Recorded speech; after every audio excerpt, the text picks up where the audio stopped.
Dino Dennis മമ്മൂക്കയെ നായകനാക്കി സംവിധാനം ചെയ്യുന്ന ബസൂക്ക എന്ന ചിത്രത്തിൻ്റെ കുറേ അപ്ഡേറ്റുകളാണ് നമ്മൾ ഈ ഒരു വീഡിയോയിൽ ഉൾപ്പെടുത്തിയിരിക്കുന്നത്. അതിലേക്ക് വരാൻ അതിൻ്റെ മുന്നേ മൂവി പ്ലസ് മീഡിയ എന്ന് പറയുന്ന നമ്മുടെ ചാനൽ ആദ്യമായിട്ട് കാണുന്നവരാണെങ്കിൽ സബ്സ്ക്രൈബ് ചെയ്യുക. ഫെബ്രുവരി 14 തീയതി തിയേറ്ററിൽ എത്തുമെന്ന ചിത്രത്തിൻ്റെ പ്രൊഡക്ഷൻ ടീം ഒഫീഷ്യലി ആയിട്ട് അനൗൺസ് ചെയ്ത ചിത്രത്തിൻ്റെ ഒഫീഷ്യൽ അപ്ഡേറ്റ് മമ്മൂക്കയുടെ കയ്യിൽ നിന്നും വരാൻ വേണ്ടി കാത്തിരിക്കുകയാണ് ആരാധകർ. എന്നാൽ മമ്മൂക്കയുടെ പക്കൽ നിന്നും ഇത്തരത്തിലുള്ള ഒഫീഷ്യൽ അപ്ഡേറ്റ് വരാത്തതിൻ്റെ കാരണം ഇനിയും വ്യക്തമല്ല. ഒരു പക്ഷേ ചിത്രത്തിൻ്റെ റിലീസ് ഡേറ്റ് ഫെബ്രുവരി 21 എത്താനും ചാൻസ് ഉണ്ട്. ഫൈനലി ചിത്രത്തിന്റെ പോസ്റ്റ് പ്രൊഡക്ഷൻ വർക്കുകൾ പുരോഗമിച്ചു വരികയാണ്. സിനിമ ഫെബ്രുവരി 14 എത്തില്ല, ഫെബ്രുവരി 21 എത്തുകയുള്ളൂ എന്നുള്ളതാണ് സോഷ്യൽ മീഡിയയിൽ വരുന്ന പ്രധാന ചർച്ച. നമുക്ക് പറയാനുള്ളത് ഫെബ്രുവരി 14 ഈ ഒരു സിനിമ എത്തിക്കാൻ സാധിച്ചിട്ടില്ലെങ്കിൽ ഫെബ്രുവരി 21 ഈ ഒരു സിനിമ ഒരിക്കലും റിലീസ് ചെയ്യരുത്. കാരണം ഒരാഴ്ച കഴിഞ്ഞാൽ നോമ്പ് മാസം തുടങ്ങും. അത് സിനിമയുടെ കളക്ഷനെ കാര്യമായിട്ട് ബാധിക്കും. അങ്ങനെ ഒരാഴ്ചത്തെ കളക്ഷന് വേണ്ടി റിലീസ് ആവുന്ന ഒരു ഐറ്റം അല്ല ബസൂക്ക, തീ ഐറ്റം ആണ് എന്നാണ് നമുക്ക് ഇൻസൈഡിൽ നിന്ന് കിട്ടിയ റിപ്പോർട്ട്. ഫസ്റ്റ് ഹാഫ് ഗംഭീരമായിട്ട് പോകുമ്പോൾ സെക്കൻഡ് ഹാഫിൽ മമ്മൂക്കയുടെ കുറച്ച് അഴിഞ്ഞാട്ട പരിപാടികൾ സിനിമയിൽ കാണാനുണ്ട് എന്നുള്ള ഒരു ഇൻസൈഡ് റിപ്പോർട്ട് നമുക്ക് കിട്ടിയിരിക്കുന്നു. അതോടൊപ്പം തന്നെ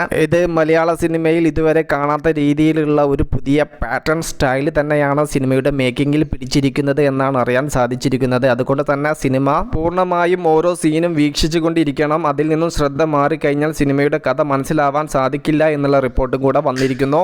അതുകൊണ്ട് ഒരു കാര്യം ഉറപ്പിക്കാൻ, നമ്മൾ കണ്ടുമടുത്ത രീതിയിലുള്ള കഥ അവതരണമല്ല, പുതിയ മേക്കിങ്ങും കഥയൊക്കെയാണ് ബസൂക്ക എന്ന ചിത്രത്തിൽ ഉണ്ടാവുക എന്നുള്ളത് ഇതിൽ നിന്നും വ്യക്തമാണ്. മമ്മൂക്കയുടെ 20 മിനിറ്റോളം പോർഷൻസിന്റെ ഡബ്ബിംഗ് കാര്യങ്ങളെല്ലാം ഇനിയും തീരാനുണ്ട്. അതാണ് ഇപ്പോൾ തുടർന്നു കൊണ്ടിരിക്കുന്നത്. ചിത്രത്തിന്റെ പോസ്റ്റ് പ്രൊഡക്ഷൻ വർക്കുകൾ പുരോഗമിക്കുന്നതിനാൽ സിനിമ ഫെബ്രുവരി 14 ഫെബ്രുവരി 21 കറക്റ്റായിട്ട് എത്തിക്കാൻ സാധിക്കുമോ എന്നുള്ള തോന്നൽ ചിത്രത്തിന്റെ അണിയറ പ്രവർത്തകർക്ക് ഉണ്ടായെങ്കിൽ മാത്രമേ സിനിമയുടെ റിലീസ് ഡേറ്റ് ഇനി വീണ്ടും പുറത്തുവിടുകയുള്ളൂ. അതുകൊണ്ട് ഇനിയും 4-5 ദിവസങ്ങൾ കാത്തിരിക്കേണ്ടി വരും. മമ്മൂക്കയുടെ ഭാഗത്ത് നിന്നും മമ്മൂക്കയെ ചുറ്റിപ്പറ്റി നിൽക്കുന്നവരുടെ ഭാഗത്ത് നിന്നും ബസൂക്ക എന്ന ചിത്രത്തിന്റെ റിലീസ് ഡേറ്റ് അറിയാൻ. കൂടെ ബസൂക്ക എന്ന ചിത്രത്തിന്റെ ഹൈപ്പ് ഒന്നും കൂടെ കൊടുമുടി കയറ്റാൻ പാകത്തിലുള്ള ഒരു ട്രെയിലറും സെറ്റാക്കി വെച്ചിട്ടുണ്ട്. കാത്തിരിക്കാം ബസൂക്ക എന്ന ചിത്രത്തിന്റെ കൂടുതൽ അപ്ഡേറ്റുകൾക്ക് വേണ്ടിയിട്ട്.